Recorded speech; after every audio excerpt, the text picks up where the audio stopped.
Saludos amigos, aquí Emanuel Betances una vez más, dándole la bienvenida a un nuevo encuentro. Estoy transmitiendo desde la bella ciudad de Orlando, en la Florida. Y en el día de hoy vamos a tener una interesante conversación con un buen amigo, un hermano mío, que desde hace mucho tiempo estamos en contacto a través de las redes sociales, a través de WhatsApp, a través de emails. Hemos trabajado juntos en varios proyectos, en varios ministerios, y de verdad que ha sido una bendición ver cómo en los últimos 6, 7 años Dios ha obrado en su vida y hasta dónde lo ha llevado. Así que estén atentos a eso. Vamos a tener una interesante conversación sobre un artículo que él escribió recientemente para la Coalición por el Evangelio. Así que ustedes, gracias por estar ahí. Pueden compartir el video. Estamos transmitiendo directamente en Facebook. Estamos transmitiendo en YouTube también. Así que pueden comentar. Nosotros vamos a tratar de contestar las preguntas que ustedes nos hagan. Así que pueden hacerlo con toda confianza. De verdad que es una bendición el poder utilizar estos medios para poder llegarle a tanta gente en todas partes del mundo que ahora mismo puede conectarse con nosotros. Así que Dios es demasiado, demasiado bueno. Así que es un gran privilegio para mí el poder invitar aquí a acompañarme a mi hermano y amigo Josué Barrios, quien está directamente en la ciudad de Córdoba, en Argentina. Josué, ¿cómo estás? Dios te bendiga. Estoy muy bien, gracias a Dios. Es un privilegio estar aquí. Te aprecio mucho y aprecio mucho la invitación a tener este encuentro. Qué bueno, Josué. Tú sabes que estaba revisando am, las veces que tú y yo hemos grabado. Creo que contigo es una de las personas que más videos he grabado. Creo que llevamos tres, con esta sería la cuarta entrevista. Recuerdo el primer encuentro que hicimos aquella vez hace más de 5 años. ¿Cómo pasa el tiempo, mi hermano, eh? ¿Cómo pasa el tiempo? Sí.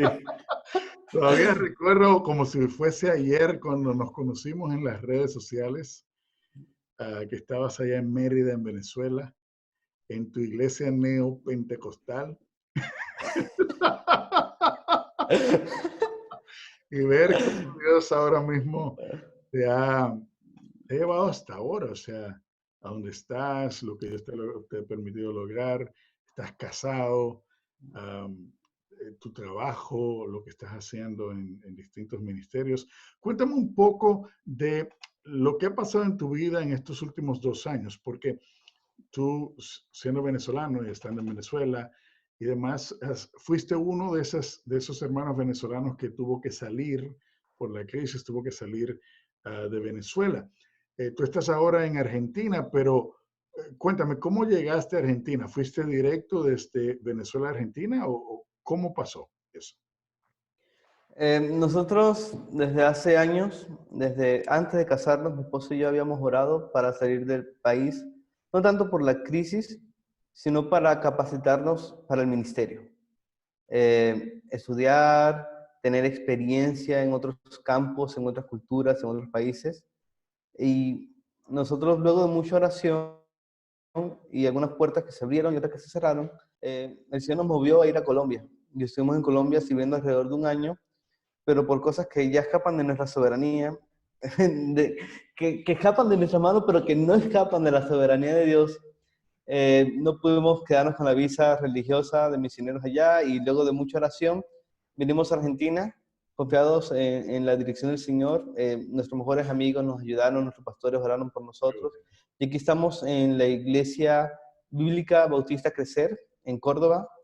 Ha sido una gran bendición y nuestro deseo aquí es servir, ser entrenados y ser enviados cuando el Señor lo disponga. Gloria a Dios. Y tienes el pastor, el pastor Sam Masters, ¿verdad? Sí, sí. Qué bueno, buen amigo, me lo saludas. Yo les saludo. Y Colombia es un país grandísimo, entonces, ¿a dónde tú fuiste a Colombia? ¿Dónde Yo fui a estuviste? Santa Marta. Santa Yo fui, Marta. yo fui a Santa Marta. Sí, estuve con Jacobis. Tú lo conoces, lo entrevistaste hace Sí, poco sí, también. el Yo único. lo Indiscutible. quiero muchísimo. La Le única extraño persona que bastante. conozco, la única persona que conozco con ese nombre, así que es difícil olvidarme. Pero qué bendición. Entonces estuviste un tiempo ahí con Jacobis, estuviste sirviendo en la iglesia. ¿Cómo es que se llama su iglesia allá en Santa Marta? Iglesia Bíblica Soberana Gracia. Qué bueno, tremendo. Salir de Colombia fue muy doloroso para nosotros. Amamos muchísimo a la iglesia allá y Ujú. siempre estamos en contacto en lo posible. En Eso, verdad que me gusta mucho cómo el Señor nos enlaza, porque exacto. eres mi amigo, pero también eres amigo de Jacobi, sí. Yo soy Sí. amigo de Jacobi, sí. Somos nuestra propia red social. ¿Sabes qué? Lo interesante es que yo a Jacobis, luego de tiempo de tratarlo, lo pude conocer recientemente en Ciudad Juárez, en México. Y fue muy bueno compartir con él. Pero contigo, que tengo más relación y que tenemos más tiempo hablando y la amistad, todavía no hemos tenido la oportunidad de conocernos personalmente. Eso va a ser épico. Sí, lo cual es, yo no Yo, sé, yo invito a las arepas. ay, señor. Y como va a ser en Argentina, entonces sería arepa de asado, pero no con mate. Arepa de matambre. Es lo De más ma- rico del mundo. Es en serio. Sí, Es maravilloso. señor, Argentina es un país muy privilegiado. sí. ¿Te gusta la carne, eh? Sí, estoy luchando con las pasiones de la carne. Espero que sí. Ah, qué bendición, mi hermano. Y cuéntame un poquito, porque tú tienes un blog que Dios te ha permitido tenerlo. ¿Cuántos años ya tienes con el blog? Wow, creo que tengo unos 9 años, 8 años tal vez, 7, cuando mínimo.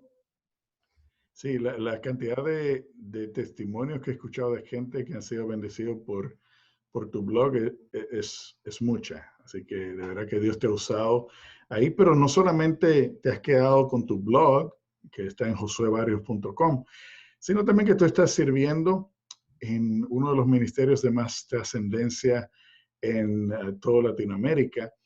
Cuéntame un poquito de qué tú estás haciendo, cuál es tu función en la coalición por el Evangelio, porque yo veo que tú escribes mucho ahí, pero quizá la gente no sabe bien qué es lo que tú haces. Ok, en mi trabajo en coalición, yo soy el coordinador editorial y ayudo en la revisión de artículos, planificar series de artículos, contacto con autores, eh, eh, planificar bien qué se publica todos los días, cada semana. Es un trabajo arduo, pero estamos muy contentos de servir allí. Es una gran bendición. El equipo es súper maravilloso. Aprendo muchísimo con ellos. Y en verdad es un gozo ser una parte minúscula de todo lo que Dios está haciendo. Es una gran bendición. Qué bendición ver que estás ahí. Yo sé que tu esposa, ¿cómo se llama tu esposa? Ariadne. Ariadne. Ella también es muy buena editora y escribe, y sé que está también sirviendo contigo ahí en coalición un poco, ¿no? Sí, es mi asistente. Tu asistente. Sí, Sí, pero admítelo, tú una vez me dijiste que tu blog no fuera lo que es si no. ella no estuviera ahí, porque ella es la que te edita, ¿sí o no? Sí, sí, ella medita en mí desde hace años, me ha ayudado en la edición de libros. Entonces tú admites públicamente que tu esposa tiene la última palabra. Sí. Sí, incluso cuando Yo, predico, yo lo admito. yo todo sermón que he preparado me toca predicar 2 veces, una vez en mi casa y Exacto. otra vez en la iglesia. Y Después que ya te es lo muy útil. desarma completamente, entonces tú lo puedes exponer públicamente, ¿no? Sí, sí, es muy útil. Si yo lo estoy explicando en casa y ella pone una cara de ¿qué estás diciendo? Yo sé que probablemente no debería llevar eso al púlpito todavía, o argumentar un poco mejor. Entonces ella me ayuda bastante, en verdad que sí. Entonces tenemos, Ella lleva algunos meses ya en coalición y en verdad ha sido muy bueno.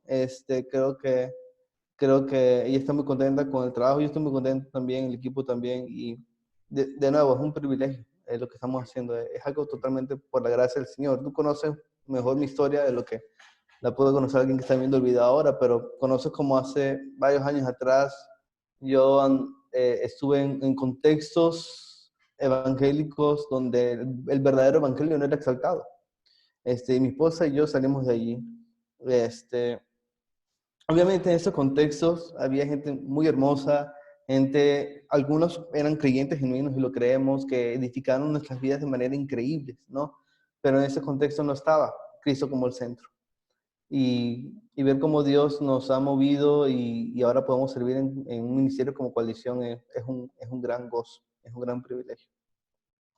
Gloria a Dios, qué bendición. De verdad que sí que todos podemos, yo puedo decir lo mismo de cómo Dios te saca de ciertos sitios, aunque hayas vivido tu vida entera en la iglesia, llega un punto en que te das cuenta en realidad que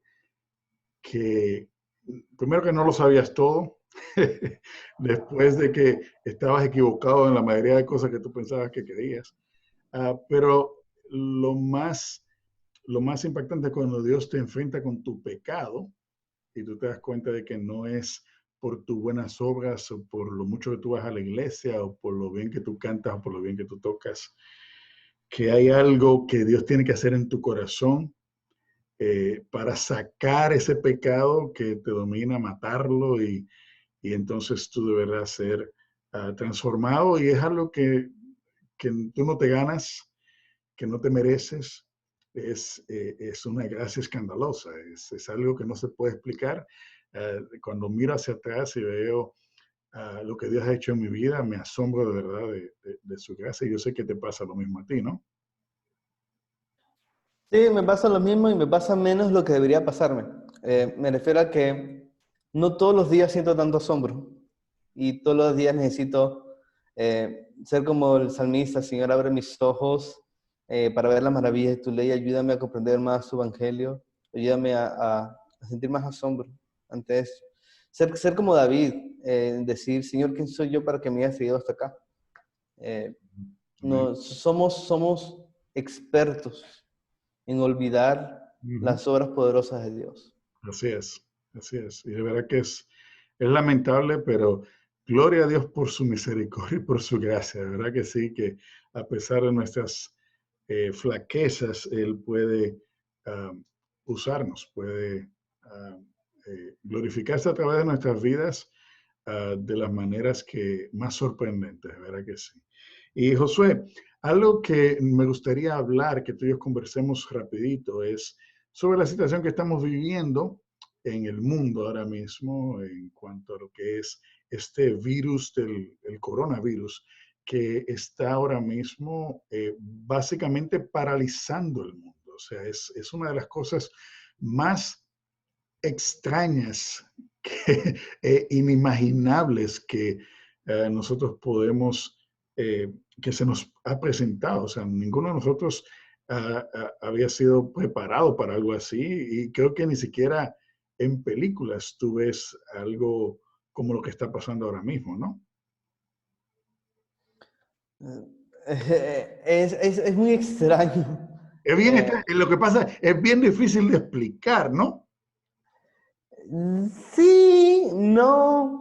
En primer O sea, lugar, yo creo cuando que, tú ves, por a ejemplo, ver, si ahora mismo le damos para atrás 3 meses, cuando estábamos celebrando las Navidades y estábamos en enero pensando cómo voy a rebajar todas las libras que me eché en diciembre. ¿cómo voy a viajar mucho durante el año? ¿Te acuerdas? O sea, cómo voy a viajar mucho y tenemos este proyecto completo de cuánto tú que trabajas en editorial y cuántos artículos vamos a poner y los temas y pegando con la gente para que escriba y libros por acá y proyectos por allá. Ninguno nos hubiésemos imaginado que hoy, 7 de abril, estuviéramos en la situación en que estamos ahora. Es algo que nadie predijo, que no nos imaginábamos, que ninguno estábamos preparados para eso. Por eso es tan difícil el poder siquiera muchas veces computarlo en nuestra mente, ¿no? Yo creo que eh, nosotros, nosotros siempre hemos vivido un mundo caído desde que Adán y Eva pecaron y nosotros pecamos con ellos. Anteriormente han habido grandes pandemias en el pasado y las personas del pasado estaban más acostumbradas a esta clase de situaciones. Hace poco estaba leyendo una biografía de Jonathan Edwards y es increíble cómo la gente se moría o sea, cuando una mujer está embarazada, la familia a veces no sabía si era de bendición o de maldición, porque lo más seguro es que se murieron en el parto. Vivíamos una época tan difícil, tan complicada. Bueno, no menos de 100 años, pero hace casi 100 años hubo esta gripe, la gripe española, si no me equivoco, que arrasó con millones de personas y que hizo muchos estragos, se hizo muchos daños.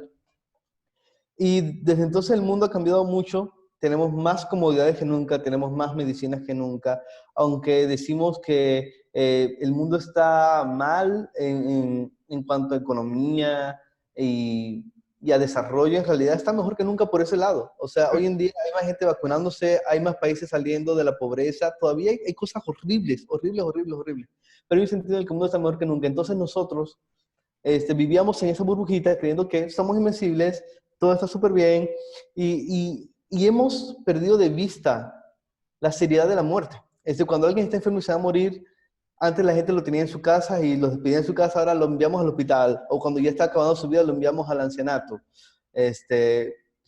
Sacamos la mente de nuestro panorama, sacamos la muerte de nuestro panorama, no pensamos en eso, vivimos en el aquí y el ahora, y yo creo que es por eso que a nuestra generación narcisista, superficial y distraída, todo este asunto del coronavirus nos impacta más que a otras personas en el pasado. Sí, sí, Eh, sí. entonces, Y también es algo afecta. que debimos haber imaginado. Vivimos en un mundo caído. Nada está garantizado. Sí, Y precisamente esta situación es como una bocina que nos suena en el oído y nos despierta y nos hace ver de que, sí, oye, tú no lo imaginabas, pero otras personas sí lo han hecho en el pasado y tú debiste haber sí. sido más precavido. Lo que pasa también es de que la noticia, como ahora todo el mundo está conectado, o sea, lo que alguien dice hola en China o en Japón y en segundos tú sabes qué pasó. Creo que eso también nos lleva a nosotros a estar un poco más, a ver lo más grande quizás de lo que es, vamos a ponerlo de esa manera, y es la cantidad de noticias que estamos viendo en vivo. O sea, tú te metes y puedes ver televisión en vivo de España, de Italia, ver lo que está pasando en distintos países, y eso creo que nos hace ver, estar como un poquito más asombrado de lo que está pasando, estar un poquito más angustiado también y más preocupados. Y por ahí yo quiero que tú y yo podamos hablar un poquito sobre esto desde el punto de vista bíblico. En tu caso es interesante porque en los últimos, en los últimos 2 años tú has estado en 3 países distintos, has convivido en 3 iglesias distintas, con 3 culturas distintas, tienes seguramente contacto todavía con tu familia que está en Venezuela y los hermanos de la iglesia de donde ibas ahí en Venezuela. Tienes a los hermanos de Santa Marta en Colombia y ahora tienes los hermanos aquí en Córdoba. Y de alguna manera, en tu caso, tú estás viviendo la situación 3 veces, ¿o me equivoco? Algo así, tal vez, no lo sé. Sí, porque es que tú estás atento a tus padres. Te lo digo porque, por ejemplo, yo tengo mis padres aquí están a 3 horas de distancia, aquí mismo en Estados Unidos, pero en otra ciudad. Y yo me la paso buscando en los periódicos de la ciudad locales para asegurarme y hablando con mi hermano que vive cerca, solo para asegurarme que mis padres tienen la noticia correcta, que no se me alarmen, que no salgan de la casa, que tengan sus comidas, que tengan lo demás. Entonces, si ellos no estuvieran ahí, yo no estuviera metiéndome al periódico ni revisando las noticias de esa zona necesariamente, como lo hago a diario, solo porque ellos están ahí. Entonces, en tu caso, me imagino que como tienes a tus padres en Venezuela, estás metido de alguna manera en lo que está pasando en Venezuela porque te preocupa a ellos y te preocupa a la gente de tu iglesia. Entonces, por eso creo que es un poquito, es interesante y quería preguntarte, o sea, ¿cuál es la situación ahora mismo con tu familia en Venezuela, con las gentes, los hermanos de la iglesia allá en Mérida? En primer lugar, lo que hablamos sobre la angustia es algo muy, muy importante. los medios, las redes sociales, la televisión, las noticias, nos hacen ver la situación en grande y ser más conscientes del dolor y el sufrimiento. Y cuando hablamos que no debemos sorprendernos cuando nuestra burbuja, nuestra idea de un mundo perfecto es reventada por un virus, porque vivimos en un mundo caído donde ya ha habido pandemias y muerte antes. Cuando hablamos de esa verdad, no debemos minimizar la angustia presente que muchos sienten en la actualidad. Y ciertamente, yo siento algo de angustia cuando pienso en Venezuela, en Colombia, en Argentina y en muchos países. Con respecto a Venezuela, lo que más me preocupa es lo que pueda pasar en los próximos días. Porque, Betances, antes de estar más dedicado en ministerios cristianos y cosas así, yo estudié periodismo y ejercí periodismo por un tiempo allá en Venezuela. Y yo sé que Venezuela es un desastre a nivel de salud. En Venezuela no hace falta un coronavirus para que las morgues se desborden. En Venezuela hay hospitales que no tienen ni siquiera agua, no tienen ni siquiera alcohol. Los médicos, muchos se han ido del país buscando mejores oportunidades, otros se quedan, otros no tienen opción. Hay mucha persecución política, hay mucha escasez de alimentos, hay mucho desempleo y trabajo informal, que si tú mandas a la gente a ir a cuarentena, mucha gente no va a poder soportarla porque necesita salir a trabajar, el pan del día a día. Y el gobierno de Venezuela, como ya el mundo reconoce, es un gobierno que no es precisamente justo. Es un gobierno que ha hecho lo malo, es un gobierno que ha resultado ser más tirano de lo que esperábamos. Y lo que me preocupa es eso, ¿qué puede pasar? Yo creo que, mira, España, Italia, Estados Unidos son países que están en un momento muy difícil. Hace poco leí a una autoridad de la salud en Estados Unidos decir que esta semana iba a ser como Pearl Harbor o el 11 de septiembre para la nación en cuanto al impacto que va a tener en la vida de tantas personas. Y si una potencia y un país con una economía mucho más estable que Venezuela puede pasarla tan mal, ¿qué puede pasar en Venezuela? Eso es lo que me preocupa a mí, lo que nos preocupa mucho, pero nuestra esperanza, y por más difícil que suene a veces decirlo o incluso creerlo, nuestra esperanza debe estar en el Señor, en que Dios es soberano sobre todas estas cosas y el coronavirus podrá hacer daño y podrá paralizar el mundo, pero no daña y no paraliza los planes de Dios. Amén, amén, amén. Así es, así es. ¿Qué está pasando ahora mismo en Venezuela en cuanto a ahí en la ciudad donde viven tu familia, donde viven los hermanos de la iglesia? ¿Hay toque de queda? ¿Hay algún tipo de Cuarentena. cuarentena? Cuarentena parcial, los negocios están abiertos hasta mediodía, no se permite mucha gente en las calles, la gente está usando tapabocas. ¿Y se puede conseguir alimentos y demás? ¿O está mal la cosa? Sí y no. El asunto es el siguiente. La producción nacional en Venezuela quebró, es un desastre, y se consiguen muchos alimentos, pero importados desde afuera. Es Sí, muy costoso para la mayoría de los venezolanos, pero sí se puede conseguir algunas cosas, gracias al Señor. qué bueno, qué bueno. Entonces cuéntame en Santa Marta, porque tú duraste casi un año allá, estás en comunicación constante. Creo que también todavía te comunicas o das charlas o das clases a los hermanos allá, ¿no? Virtualmente. No, pero creo que este jueves, bueno, Jacobis me habló para predicar en la reunión de oración virtual.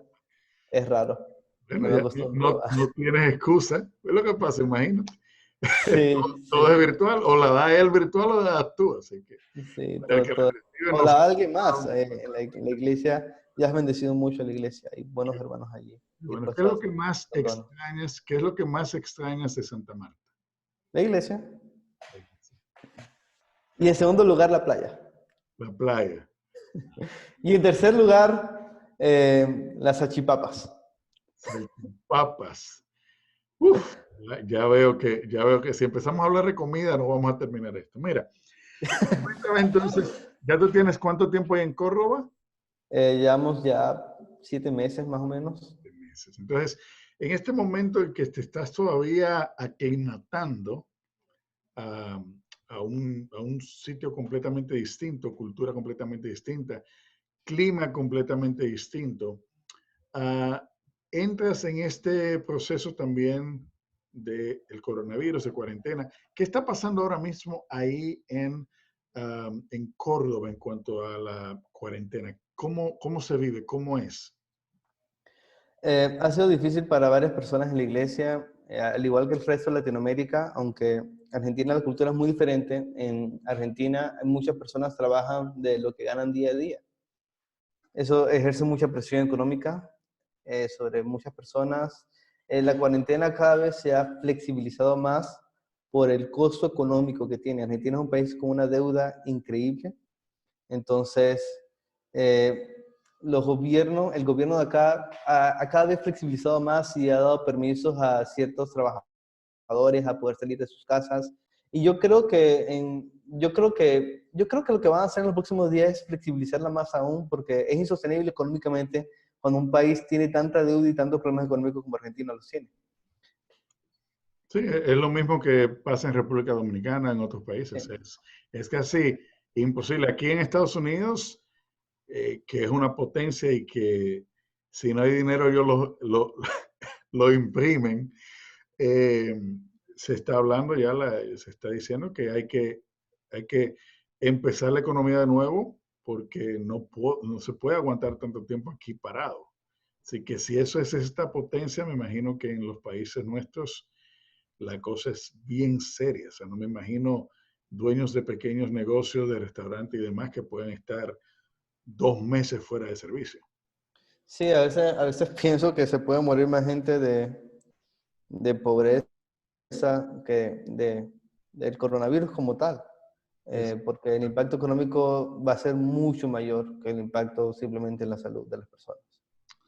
Tú recientemente escribiste un artículo en Coalición muy interesante, bien al punto, que se llama ¿Por qué un Dios bueno permitiría el coronavirus? Y esa es una pregunta de verdad que uh, no solamente atañe a los no cristianos, a los inconversos, pero lamentablemente atañe también a una gran parte del pueblo evangélico a nivel mundial que no entiende el evangelio o que solamente se le ha enseñado una parte del evangelio mal explicada, donde se enseña que Dios es bueno, que lo malo que pasa, la culpa es del diablo, y que cuando vemos cosas que pasan así, o es un demonio, o hay que reprenderlo, y que hay que hacer esto o aquello porque Dios es bueno, y, y, y, se, y es bien difícil el poder balancear ese tipo de doctrina cuando tú te han dicho que todo es color de rosa cuando tú eres cristiano y que Dios no va a permitir que nada malo te pase y de momento te ves en el medio de una de estas calamidades. Y cuando entiendes el Evangelio y ves el sufrimiento, tú puedes empezar a balancear la idea. No es que vas a entenderlo completamente, pero puedes calmarte un poco y entender un poco la soberanía de Dios y todo. Y yo sé que tú hablas de eso en el artículo. Entonces, ¿cuál es cómo tú respondes? Porque tú haces un desarrollo muy bonito, muy interesante en ese artículo. Cuando alguien te pregunta, o si alguien se pregunta por qué Dios siendo bueno permite que muera tanta gente y que pase tanto desastre y que que tanta gente se vaya a quiebra y demás a través por culpa del coronavirus. O sea, ¿cuál sería la respuesta? La respuesta depende mucho de la persona que me haga la pregunta. A un cristiano no le voy a responder igual que a un musulmán o que o que a un ateo o a un budista. Y primero yo buscaría bañar mi respuesta en dos cosas. Primero en oración, ¿ok? Porque es un asunto muy delicado, es un asunto muy serio. Y yo necesito que Dios me dé la palabra y la sabiduría para abordar ese tema de una manera correcta, de manera que otros puedan ser maravillados, a gozarse más en el Señor y a entender un poco más la palabra de Dios. Y abordaría ese asunto también con compasión, oración y compasión. Porque aunque los cristianos somos llamados a dar una razón de nuestra fe, lo dice Primera de Pedro capítulo 3, versículo 15, nosotros debemos entender que lo que más quiere una persona que está haciendo esta pregunta no es solamente saber las respuestas a esa pregunta, sino que el dolor se acabe. Yo conozco a gente que ha sufrido mucho, y muchas de ellas no se preguntan eso. Y si tú les das la respuesta, eso no les sirve de gran cosa. De hecho, en la cruz del Calvario, Jesús hizo una pregunta similar. Él dice, Dios mío, ¿por qué me has abandonado? Jesús sabía la respuesta a esa pregunta, pero saberla no era suficiente para aliviar el dolor. Y nosotros debemos ser conscientes de eso. A veces, cuando alguien nos llega con una pregunta de este tipo, nuestra tendencia es ser súper intelectuales y dar un argumento apologético y filosófico que responda a la duda, y eso está bien, y hay un espacio para eso. Pero debemos ir al corazón y hablar con compasión y entender que una respuesta no es suficiente. Las personas quieren más que una respuesta, las personas quieren la solución a la situación en la que están. Y lo bueno del Evangelio es que nos da las dos cosas. Nos da no exactamente la respuesta que quisiéramos, pero nos da un fundamento sólido para confiar a Dios, en Dios, y al mismo tiempo nos da la promesa de una solución para nuestra situación tan difícil en un mundo caído como el que estamos ahora. Amén, amén, amén. ¿Y cómo tú puedes conciliar que el sufrimiento con el Evangelio? O sea, ¿qué papel juega el sufrimiento en la vida de Cristo, en la historia de la redención? ¿Cómo es que Dios utiliza, cómo vemos en la palabra que Dios utiliza el sufrimiento a través de la historia? Esa es una muy buena pregunta. Y aquí es donde la Biblia empieza a confrontarnos, porque nosotros creemos que la Biblia es una enciclopedia mágica en donde tú buscas una palabra como oración y buscas todos los versículos que hablan sobre eso y ya estás listo. Y a veces nosotros somos así con el sufrimiento. Queremos ir a la Biblia y que nos dé una razón en un solo versículo, todo lo que necesitamos saber sobre el sufrimiento, y no hay ningún versículo así.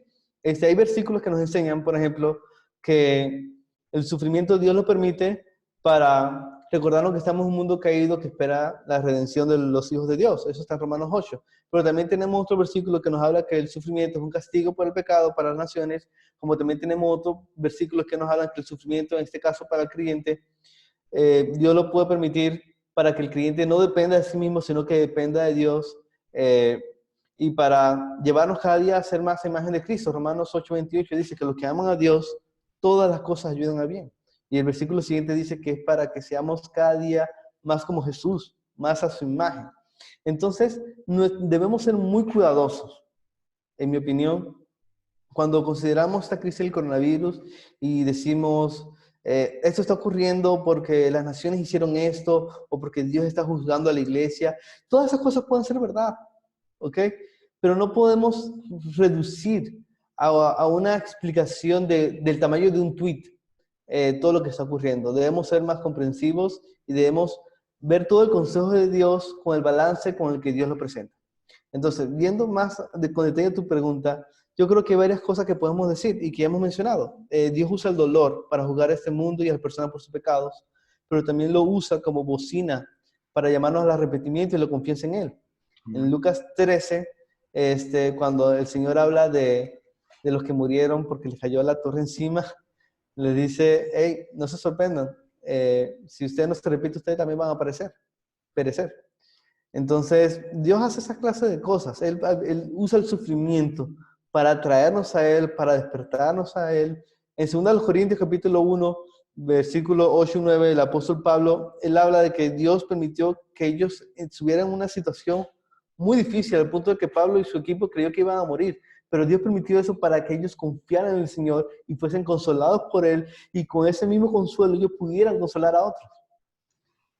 Dios también usa el sufrimiento para disciplinar a los creyentes. Eso es bíblico, eso está en Hebreos 12. Y también, como mencionamos, lo usa para prepararnos para la gloria venidera, haciéndonos más imagen de su Hijo. Entonces, cuando un predicador de prosperidad dice, si tú crees en el Señor, todo va a ser bien, Dios tiene un plan maravilloso para tu vida y ese plan incluye una vida sin sufrimiento, ese hombre está mintiendo. a lo largo de la Biblia tú ves cómo Dios usa el sufrimiento para bien y cómo el sufrimiento es parte inevitable de vivir en un mundo caído y manchado por el pecado.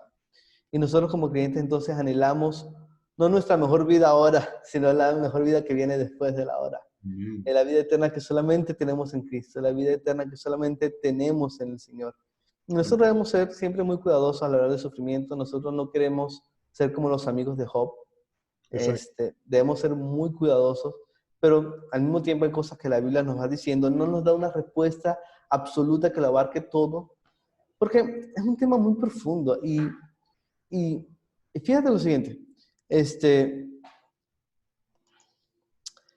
aunque Dios nos da un vistazo de sus propósitos eternos, Él nunca nos dice por qué deben ser alcanzados por medio del sufrimiento.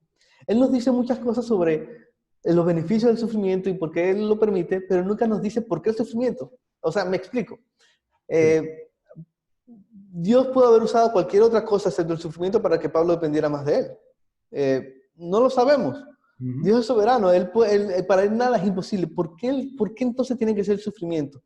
Y yo creo que esa es la pregunta que en realidad deberíamos hacernos y Dios nos la responde explícitamente.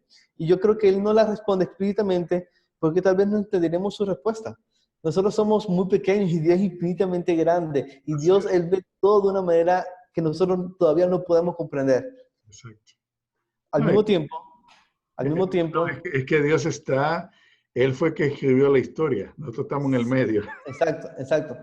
Al mismo tiempo debemos tener el cuidado de irnos al otro extremo. Hace poco leí un teólogo muy reconocido diciendo que la Biblia no ofrece ninguna esperanza para esta pandemia de coronavirus. Y eso es mentira. La Biblia ofrece esperanza. No ofrece todas las explicaciones que nosotros quisiéramos muchas veces.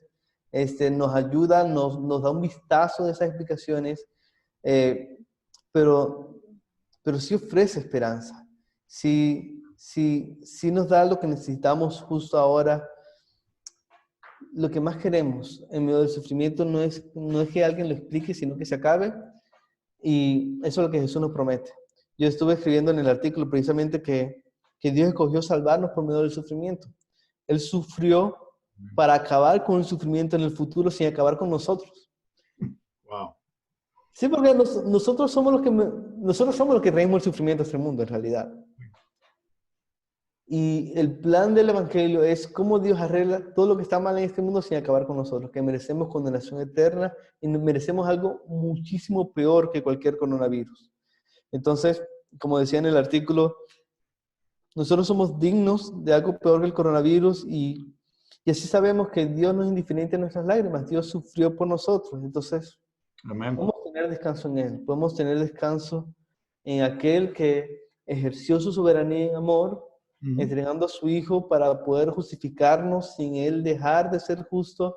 Nosotros tenemos en la cruz la demostración más plena de la soberanía de Dios que encontramos en toda la Escritura, porque lo que los judíos y los fariseos planearon para mal, Dios lo había orquestado desde la eternidad para bien. Tenemos en la cruz la demostración más plena del amor de Dios, el Dios que quebrantó a su Hijo, ¿cómo no nos va a dar también con Él todas las cosas? Y tenemos en la cruz también la demostración más plena de su justicia, porque en el Evangelio Dios nos justifica y al mismo tiempo muestra que Él es justo, porque no pasó por alto el pecado, Él no lo barrió bajo la alfombra, alguien pagó por Él y fue su propio Hijo. Entonces así nosotros podemos saber que Él es soberano sobre todo lo que está ocurriendo, que Él está mostrando siempre su amor hacia nosotros, obrando todo para nuestro bien, y que aunque no entendamos todo lo que está ocurriendo en el mundo, Él siempre es justo y Él siempre es fiel a sus promesas. Entonces, resumiendo un poco todo lo que he dicho, que yo sé que puede ser mucho para un video y es demasiado para un artículo, porque Ujú. son temas muy profundos, son temas en los que somos como hormigas delante de una montaña. Ujú. Resumiendo todo lo dicho, yo creo que necesitamos entender básicamente algunas cosas. Primero, que la Biblia nos enseña que sí tenemos una esperanza ante el sufrimiento y no nos da tal vez todas las respuestas que quisiéramos, pero nos da un vistazo a los propósitos de Dios y ellos deben ser suficientes para nosotros. Número dos, debemos tener mucho cuidado al hablar de este tema y si alguien me pregunta, tal vez mi respuesta sea muy diferente a un joven adolescente que a una persona que ha sufrido mucho, que a una persona que es atea, que a un creyente ya maduro en la fe. Creo que lo otro que podemos aprender y la otra conclusión a la que llego es que la clave para poder soportar esta situación es viendo la cruz de Cristo, donde se muestra la soberanía, el amor y la justicia de Dios. Amén, amén. ¿Y por qué tú dices en el artículo que el sufrimiento no debe llevarte a rechazar la fe? Ok. Cuando yo escribí el artículo pensé mucho en personas que son ateas o escépticas y ellas se preguntan por qué un Dios bueno permitiría el sufrimiento de una manera en que ven el sufrimiento como una razón para no creer en Dios. Y básicamente lo que nosotros podemos entender es que Dios tiene razones moralmente suficientes para permitirlo. El ateo no ve eso, el escéptico no ve eso y por eso duda de Dios. Pero si tú usas el sufrimiento como un argumento en contra de la existencia de Dios, tú estás en un problema muy, muy grande. Y el problema es el siguiente: ¿cómo sabes realmente que el sufrimiento es malo? Si hay quienes dicen que no, la naturaleza es perfecta y es maravillosa, pero mira, tú te vas a un safari en África y vas a ver animales comiéndose a otros, vas a ver animales llorando, vas a ver que todo el mundo gime, hay sufrimiento en el mundo. ¿Cómo tú sabes que el sufrimiento es realmente malo? ¿Cómo tú sabes que es antinatural? El sufrimiento tiene más sentido si existe un Dios sobrenatural que puso en nosotros ese sentido de justicia, de lo que es bueno, de lo que está mal. Solamente así el sufrimiento tiene sentido. Me gusta mucho cómo lo explicaba C.S. Lewis. Él decía, ¿cómo yo sé que una línea está torcida si nunca he visto una línea derecha? ¿Cómo yo puedo entender? ¿Disculpa? No tienes con qué compararlo. Exacto, exacto. El sufrimiento tiene más sentido verlo como malo si entendemos que hay un Dios. Es más razonable verlo así, si hay un Dios. Así es. ¿Y por qué tú dices que en medio del sufrimiento, del dolor, y esto aplica a todo tipo de dolor y a todo tipo de problema personal que nosotros podemos pasar, pero en este caso estamos hablando ya de algo que es a nivel mundial, o sea, todo el mundo va a estar problemado, va a tener problemas, va a tener dolor, va a estar en sufrimiento, va a estar en angustia. ¿Por qué en Cristo tenemos todo lo que necesitamos? Y es algo que debemos entenderlo para poder sobrepasar este tiempo de angustia. Yo creo que si entendemos que, que Dios tenía todo bajo control en la cruz del Calvario y que Él muestra ahí su amor y su justicia también, nosotros podemos llevar esta situación con esperanza. Si Dios fue soberano, en el momento más crucial de la historia, cuando a nuestros ojos humanos todo parecía perdido, el Hijo de Dios crucificado, si Dios fue soberano en ese momento, cuando todo parecía perdido, podemos confiar en que Él es soberano ahora. Si Dios nos amó de tal manera que entregó a su Hijo por nosotros, ¿cómo no nos va a dar con Él todas las cosas? Lo dice Romanos 8:32. Y si nosotros somos tan malos y Dios es tan justo que tuvo que quebrantar a su Hijo para poder perdonarnos, nosotros podemos confiar en que Él siempre va a ser justo en todo lo que hace. Esa es la lógica del Evangelio. Y si en verdad vemos la belleza de esto con nuestros corazones, nosotros no podemos no creer o no confiar en un Dios que nos ama de esta manera. Esto en la cruz nos lleva más bien a confiar en Él. Amén. En última instancia, en la cruz vemos la gloria de Dios y aunque nosotros no entendamos todo lo que está pasando ahora y sufrimos bastante, nosotros vemos la cruz del Calvario y nosotros podemos decir, yo puedo confiar en un Dios que me ama así. Amén. Yo puedo confiar en un Dios que quebrantó a su Hijo por mí. Amén. Dios no puede ser indiferente a mis lágrimas cuando el Hijo de Dios lloró por mí. Amén. Dios no puede ser indiferente a mi quebranto cuando el Hijo de Dios fue quebrantado por mí.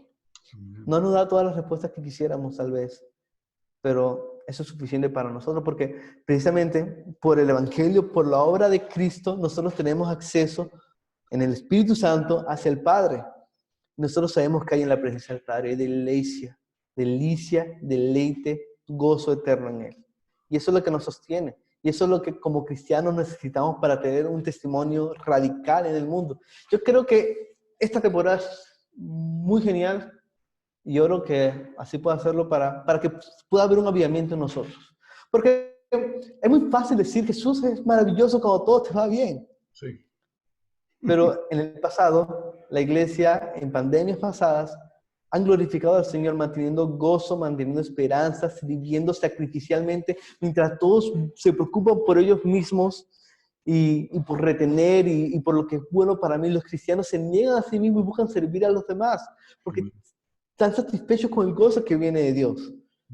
Yo creo que este es un buen tiempo para que como creyentes entonces, mirando la cruz del Calvario, nosotros podamos ser luz en medio de este tiempo tan oscuro. Podamos ser la sal de la tierra. Podamos exaltar a Dios donde su nombre todavía no es exaltado. Y podamos magnificar su gracia ante los ojos de aquellos que no lo conocen. Tremendo. De verdad que es cuando tú puedes analizar, tratar de digerir la verdad del Evangelio, todos tus temores empiezan a cesar. Es que cuando tu fe crece y tu confianza en Dios crece, tus problemas se hacen más pequeños. Tú comienzas a ver las cosas de acuerdo al ojo de Dios. Tú puedes ver en realidad las promesas de Dios. Tú puedes decir como el salmista, bendice alma mía al Señor y no olvides sus beneficios. Y empiezas a pensar cómo Él te sacó del hoyo donde tú estabas. Empiezas a pensar en su gracia, cómo nunca te ha faltado nada. Y tantas cosas que Él ha estado contigo anteriormente y Él ha prometido estar contigo hasta el final, ¿no? Es algo de predicarnos el Evangelio todos los días. Y Sí. como tú decías, cuando todo va bien, usualmente tú tiendes a desconectarte un poco de Dios porque tú empiezas, es como como dicen, que tú solamente pones candado cuando te roban. O sea, cuando todo está bien, a ti se te olvida poner el candado porque imagínate, por aquí nadie roba. Hasta el día que te roban y empieza y mete 4 o 5 candados y pones 4 perros delante de la casa, ¿no? Sí, sí, y yo hablo también un poco en el sentido de que, te voy a dar un ejemplo. Mi abuela es tal vez la creyente más piadosa que he conocido. Ella partió con el Señor hace ya unos 2 años, casi 3. Y cuando ella estaba en el hospital en Venezuela, ella predicaba el Evangelio en medio del dolor, en medio de su hora más difícil y su hora más oscura.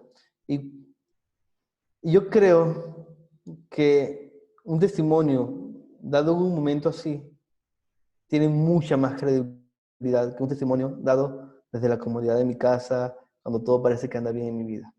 Me explico. Durante todo el tiempo que yo conocí a mi abuela, ella sufrió muchísimo. Se le hicieron muchas injusticias, una larga historia, y yo nunca la vi quejarse. Wow. Es increíble. Es increíble. Dios es más glorificado cuando tenemos razones para quejarnos, cuando tenemos razones para rendirnos, cuando tenemos razones para abandonar la fe en nuestra mente carnal, y aún así persistimos, y aún así glorificamos a Dios, y aún así seguimos predicando. Y yo creo que en este periodo de oscuridad, la luz de la iglesia puede brillar más, se va a notar más, se debe notar más, porque tenemos un Dios que está con nosotros, un Dios que es nuestra luz, que es nuestra salvación, que es nuestro refugio. Amén. Amén. ¿Qué te ha enseñado, qué te está enseñando, si se puede decir, el Señor en este tiempo de cuarentena? Me está enseñando que eso es algo que ya el Señor me viene enseñando desde hace unos meses, pero que es importante reflexionar ahora. Me está enseñando que necesito temerle más a Él que a cualquier otra cosa. Nuestra tendencia siempre es a magnificar otras cosas en vez de magnificar a Dios. Nosotros solemos ver todo más grande que Dios. Me explico, a veces vivimos como si las redes sociales fueran más grandes que Dios, como si la última película del momento fuese lo más grande que Dios, como si nuestro matrimonio fuese más grande que Dios, como si nuestro ministerio fuese más grande que Dios, como si la opinión de los demás fuese más importante que la opinión de Dios. O el Y, fútbol. ¿qué? O el fútbol. El fútbol, como si el asado fuese más grande que Dios. O el mate. Como si mate fuese... A mí me gusta, a mí me gusta. A Ari le gusta más el café, a mí me gusta más el mate. Sí, oye, pero es verdad que vas camino a ser argentino full, entonces. Porque de Bueno, verdad, o sea, yo lo he probado, pero no llego, todavía bueno, no. mira, nosotros solemos ver otras cosas como si fueran más grandes que Dios. Somos, por nuestro pecado, somos muy idólatras. Y Sí, buscamos en cualquier otra cosa el significado y el gozo y el propósito que solo tenemos en Dios. Y entiendo que nosotros necesitamos, si hemos de vivir con sabiduría, si hemos de vivir con libertad, necesitamos entender que Dios es más grande que todos los demás y temblar más ante Él, entender su majestad, entender que Él es indomable, Él es soberano, Él es más grande de lo que podemos pensar. Yo creo que eso es lo que Dios me está enseñando más en todo este tiempo, que necesito recordar que, que nosotros realmente somos polvo. Mira lo que está haciendo un virus tan pequeñito, no podemos verlo y mira tanto daño que hace porque somos polvo. Eso es lo que David menciona en las escrituras, nosotros no somos nada. Nosotros dependemos totalmente de la gracia y de la misericordia de Dios. Me gusta mucho como lo dice el Salmo 90. Déjame buscarlo aquí. ok. Creo que es uno de los pasajes en los que más he podido meditar en este tiempo. Dice lo siguiente: Señor, tú has sido un refugio para nosotros de generación en generación. Esto lo está escribiendo Moisés. Antes que los montes fueran engendrados y nacieran la tierra y el mundo, desde la eternidad y hasta la eternidad tú eres Dios.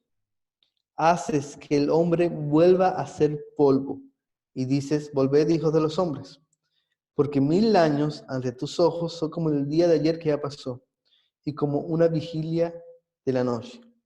Hasta ahora Moisés está diciendo que Dios es grande, Él es soberano y Él permanece cuando nosotros somos pasajeros. Dice lo siguiente, versículo 5. Tú los has barrido como un torrente, son como un sueño, son como la hierba que por la mañana reverdece, por la mañana florece y reverdece, al atardecer se marchita y se seca. Porque hemos sido consumidos con tu ira, por nuestro pecado, y por tu furor hemos sido conturbados. Has puesto nuestras iniquidades delante de ti, nuestros pecados secretos a la luz de tu presencia. Eso es lo que hace Dios. Él mira toda nuestra maldad. Él conoce todo sobre nosotros. Y dice lo siguiente en el versículo 9, dice, porque por tu furor han declinado todos nuestros días. Acabamos nuestros años como un suspiro. Los días de nuestra vida llegan a 70 años y en caso de mayor vigor a 80 años. Es Dios el que reduce la vida del hombre. En su poder y en su soberanía, Él tiene autoridad para hacer eso. Y dice lo siguiente, dice, con todos su orgullo solo trabajo y pesar, porque pronto pasa y volamos. Y aquí es donde quería llegar, versículo 11. Esto es lo que dice Moisés. ¿Quién conoce el poder de tu ira y tu furor conforme al temor que se te debe? O sea, ¿quién de todos nosotros que somos pasajeros, que tenemos años reducidos por nuestro pecado, justamente por ti, porque tú nos castigas con tu ira, con tu furor, tú has decretado ese juicio contra la maldad, que el hombre muera y perezca? ¿Quién de nosotros te teme realmente como se te debe temer?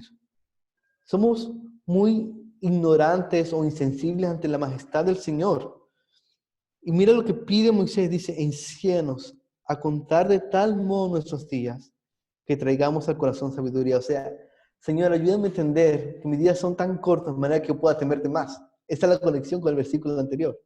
¿Quién conoce el poder de tu ira y tu furor conforme al temor que se te debe? Bueno, enséñame a contar de tal modo nuestros días para yo poder crecer en sabiduría, para yo poder temerte cada día más. Y yo creo que eso es algo que el Señor me está enseñando, que necesito entender que todo es pasajero en ese mundo y que yo también lo soy y que mi vida es corta porque soy un pecador, pero aquí se pone muy buena la cosa. Dios me promete vida eterna y tengo misericordia en Él y así puedo temerle no con miedo o con desagrado a Dios, sino con alegría. Es una paradoja que el mundo no puede entender. El temor del creyente hacia Dios es un temor gozoso, es un temor de gratitud, una reverencia que el mundo no conoce. conoce porque no ha estado cara a cara con algo tan majestuoso como la gloria de Dios. Y por eso el versículo 14 dice, sácianos por la mañana con tu misericordia y cantaremos con gozo y nos alegraremos todos nuestros días. Necesitamos entender cuán pequeños somos y cuán corta es nuestra vida para entonces poder saciarnos de la misericordia de Dios y entender más aún la magnitud de la vida eterna que tenemos en Él. Y yo sé que esta respuesta es mucho más larga de lo que me pediste, pero esto es lo que el Señor me está No, enseñando pero de últimamente. verdad que Oren por doy, mí. doy gracias a Dios por el- lo que está haciendo contigo, porque estoy ahora, te estoy escuchando, te estoy mirando y recuerdo nuestras primeras grabaciones hace 5 años y Dios de verdad que se nota el crecimiento, también el poco pelo, pero el crecimiento también en cuanto a la manera a la profundidad en la palabra. De verdad que doy gracias a Dios por eso. Y te exhorto a seguir adelante, que Dios te siga usando y escribiendo. De verdad que tienes una facilidad para escribir única. Yo no me imagino yo escribiendo tanto. Pero verdad, gloria a Dios por tu talento. Gracias por tu amistad, verdad que para mí tu amistad me bendice. Es una de las cosas que me llena de alegría el poder ser amigo de Josué Barrios. Ahí está, ¿viste?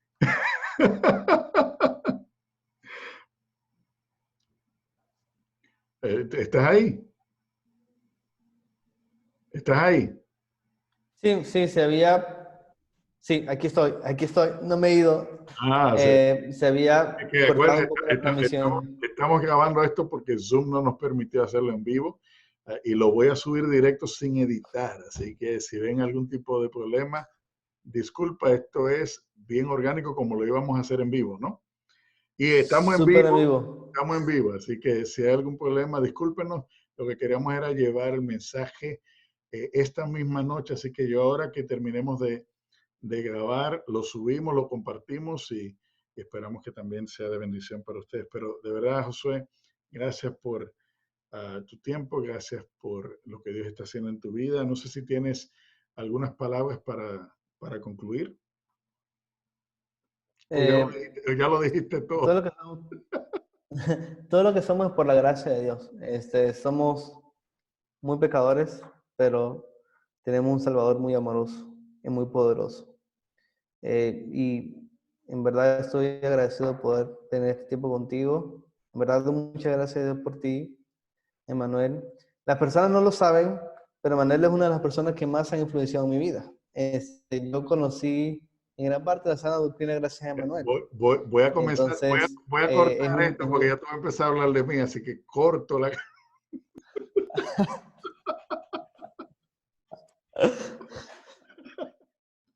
no, de verdad, hermano, muchas gracias por la invitación. Espero que esto pueda ser edificante. Y si alguien está viendo este video y no conoce al Señor, tenemos que leer tu Biblia y leerla y buscar conocerlo por ti mismo. Y vas a ver tu vida cambiada, vas a ver tu vida transformada. El Señor es poderoso para obrar en medio de la oscuridad que el mundo está experimentando ahora y seguir trayendo vida y seguir saciando a pecadores con su misericordia y alegrando sus días. Amén, amén. Bueno, mi hermano, de verdad que yo he sido muy edificado, muy bendecido con tu participación y espero que los amigos que nos están viendo pueden poner, si tienen algún tipo de pregunta, por favor pónganlo en los comentarios y yo sé que Josué y yo vamos a tratar de responder. Esperamos, si creen que hay alguien que necesita escuchar de lo que hemos hablado, por favor, compártalo. Y esté atento que creo que vamos a seguir. Me gustó hablar contigo, Josué, de nuevo, así que pronto espero que podamos volver a conectarnos y que sea en Yo no me vivo. voy a ir de casa, yo no voy a salir de mi casa, entonces. ¿Verdad? No es que no es que podemos salir a ningún sitio, así que Sí, mañana si quieres hablamos. mi hermano, te quiero mucho de verdad y Yo gracias a ti, hermano. por tu vida. Dios te bendiga mucho. Ustedes, amigos, sigan ahí en sintonía con todos sigan a Josué en el blog, síganme a mí también y todos los videos que van a seguir subiendo. Tengo un listado de gente que vamos a ver si lo podemos conseguir para poder seguir tratando distintos temas. Así que Dios le bendiga mucho. Amén.